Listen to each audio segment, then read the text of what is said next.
মধ্যপ্রাচ্যের আকাশে আবারও জেগে উঠেছে অস্থিরতার ঝড়। ইরান ও ইসরায়েলের মধ্যে বাড়তে থাকা উত্তেজনার মাঝখানে এবার এক নতুন শক্তি ধীরে ধীরে দৃশ্যমান হয়ে উঠেছে, চীন। জাতিসংঘে ইরানের সার্বভৌমত্বের পক্ষে শক্ত অবস্থান নিয়েছে বেইজিং। সেই সঙ্গে ইসরায়েলের বিমান হামলার করা সমালোচনাও এসেছে চীনের কূটনৈতিক মহল থেকে। যদিও চীন এখনো কোনো সামরিক পক্ষ গ্রহণ করেনি, কিন্তু এই অবস্থানকে বিশ্ব বিশ্লেষকরা গুরুত্বের সঙ্গে দেখছেন। কারণ একসময় যে চীন ছিল কূটনৈতিকভাবে অনেকটাই নীরব, এখন তারা হয়ে উঠছে মধ্যপ্রাচ্যের ঘটনা প্রবাহে সক্রিয় অংশগ্রহণকারী। বিশ্ব রাজনীতির এই অস্থির মঞ্চে চীন এখন আর শুধুই দর্শক নয়, ইরানের সঙ্গে তাদের সম্পর্ক দিনে দিনে ঘনিষ্ঠ হয়ে উঠছে, বিশেষত সাংহাই সহযোগিতা সংস্থার মাধ্যমে।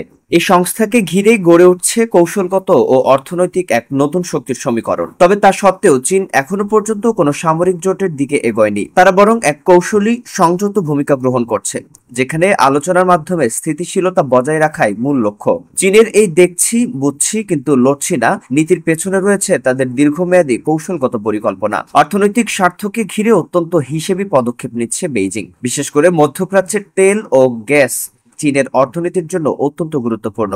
তাই ইরান ইসরায়েল দ্বন্দ্ব তাদের জন্য শুধু কূটনৈতিক ঝুঁকি নয়, বরং এক অর্থনৈতিক বিপর্যয়ের আশঙ্কাও। বিশ্লেষকদের মতে চীনের মূল লক্ষ্য হল মধ্যপ্রাচ্যের জ্বালানি রপ্তানিকারক রাষ্ট্রগুলোর সঙ্গে স্থায়ী ও শান্তিপূর্ণ সম্পর্ক বজায় রাখা। ঠিক সেই কারণেই তারা এই সংকটকে দীর্ঘমেয়াদে নিয়ন্ত্রণে আনতে চায়, যাতে সংঘাত না ছড়িয়ে পড়ে। চীনের এই পরিমিত কূটনীতি এখন এক নতুন দৃষ্টান্ত তৈরি করছে বিশ্বমঞ্চে। তারা যেমন যুদ্ধ চায় না, তেমনি আর আগের মতো নির্লিপ্তও নয়।